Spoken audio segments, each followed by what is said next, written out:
Y a-t-il des demandes d'explication de vote? Allez-y, ma chère collègue. Oui, Monsieur le Président, Monsieur le Ministre, mes chers collègues, au nom des quelques parlementaires de l'Union centriste du DUC qui ne voteront pas ce texte, je voudrais vous indiquer que nous n'avons, ce n'est pas par angélisme. J'ai demandé et présidé une commission d'enquête sur les réseaux djihadistes. Je suis en contact permanent avec l'UCLAT. Le nombre de personnes signalées a dépassé 7800 personnes sur le territoire national au 31 octobre. Nous avons une pleine conscience de la réalité. Mais la réalité, c'est aussi que ce problème de renseignement nous échappe. Il nous échappe non seulement dans son stockage, mais aussi dans son échange. Et nos collègues américains attendaient avec beaucoup d'impatience ce type de texte, précisément pour permettre l'échange de données.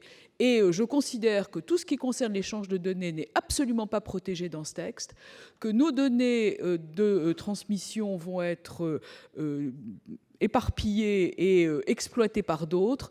Et j'attends avec énormément d'impatience le budget du ministère de l'Intérieur sur ce poste pour voir quel budget va être affecté à ces nouveaux services, notamment de renseignement, parce que, encore une fois, la pêche au chalut ne sert à rien si nous ne mettons pas les moyens humains et techniques derrière pour exploiter. Et nous avons vu ces derniers temps le désastre des fiches S, des dossiers non exploités, des personnes non suivies suffisamment. Et ce n'est pas de la faute de nos services de police, ni de gendarmerie, ni de nos services de renseignement qui font un excellent travail. C'est simplement parce que nos services sont débordés par le nombre de données. Donc, pour toutes ces raisons, je ne voterai pas ce texte. Merci, Madame Goulet. Je vais mettre donc aux voix l'ensemble de la proposition de loi relative aux mesures de surveillance des communications électroniques internationales dans la rédaction résultant du texte proposé par la commission mixte paritaire. Qui est pour? Qui est contre?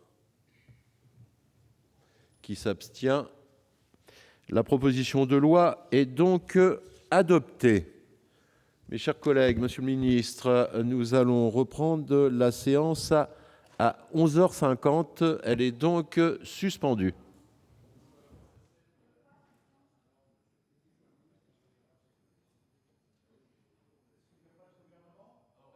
Conseil des ministres.